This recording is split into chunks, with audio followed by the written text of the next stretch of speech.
अनेक बाधा आउँछन् वारपार पक्कै हुन्छ एक दिन।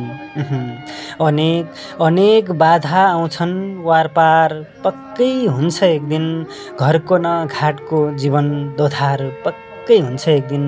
केही आशा अनि आफूसँग यति विश्वास राखेको छु, केही आश अनि आफूसँग यति विश्वास राखेको छु। तिम्रो मन पग्लिन्छ ममा प्यार पक्कै हुन्छ एक दिन। तिम्रो मन पग्लिन्छ ममा प्यार पक्कै हुन्छ एक दिन। आहा, एकदमै पनि मार्मिक अनि मन छुने मुक्तक वाचन गरिरहेको छु मैले यति बेला। लेखेर पठाउनु भएको छ सुजन घरती मगरजीले, त्रिवेणी 6 रुकुमबाट। एकदमै मन छुने अनि मार्मिक मुक्तकहरू मलाई इनबक्स मार्फत उहाँले केही दिन अगाडि लेखेर पठाएका मुक्तकहरू वाचन गरिरहेको छु। अन्त्यसम्म सुनेर साथ दिनुहोला र कस्तो लाग्छ सल्लाह सुझाव प्रतिक्रिया कमेन्ट मार्फत दिन नबिर्सनुहोला। पीडाको खाटो मनमा सल्झिन जहिले पनि सक्छ। पीडाको खाटो मनमा सल्झिन जहिले पनि सक्छ। साँच्चै यो जिन्दगी हो अल्झिन जहिले पनि सक्छ। मलाई टुक्रिएको सिसासँग दाज्नु अनि थाहा हुन्छ। मलाई टुक्रिएको सिसासँग दाज्नु अनि थाहा हुन्छ। एकचोटि लागेको घाउ बल्झिन जहिले पनि सक्छ। एकचोटि लागेको घाउ बल्झिन जहिले पनि सक्छ। अर्को मुक्तक रहेको छ, जीवन बुझ्न कठिन हुँदो हो जिउन मुस्किल नै लाग्छ। जीवन बुझ्न कठिन हुँदो हो जिउन मुस्किल नै लाग्छ। अरे फाटेको मन बाध्यतामा सिउन मुस्किल नै लाग्छ। तिमी खुसीका आँसु चुहाउँदै म प्रति नहाँस न यार।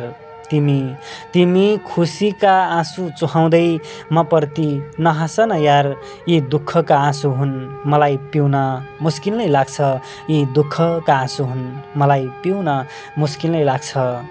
अर्को मुक्तक रहेको छ जो कि अन्तिम मुक्तक, लाग्छ सहज छैन गन्तव्य म त भिरमा अल्झिएको छु। लाग्छ सहज छैन गन्तव्य म त भिरमा अल्झिएको छु। बल्ल महसुस भयो आफ्नै तकदिरमा अल्झिएको छु। बुझ्न सक्दैनौ मेरो मनको भावना बुझ्ने कोसिस नगर। बुझ्न सक्दैनौ मेरो मनको भावना बुझ्ने कोसिस नगर। तिमीले सोचेको भन्दा पनि फरक पिरमा अल्झिएको छु। तिमीले सोचे भन्दा पनि फरक पिरमा अल्झिएको छु। आहा, एकदमै पनि मन छुने मुक्तक वाचन गरेँ मैले।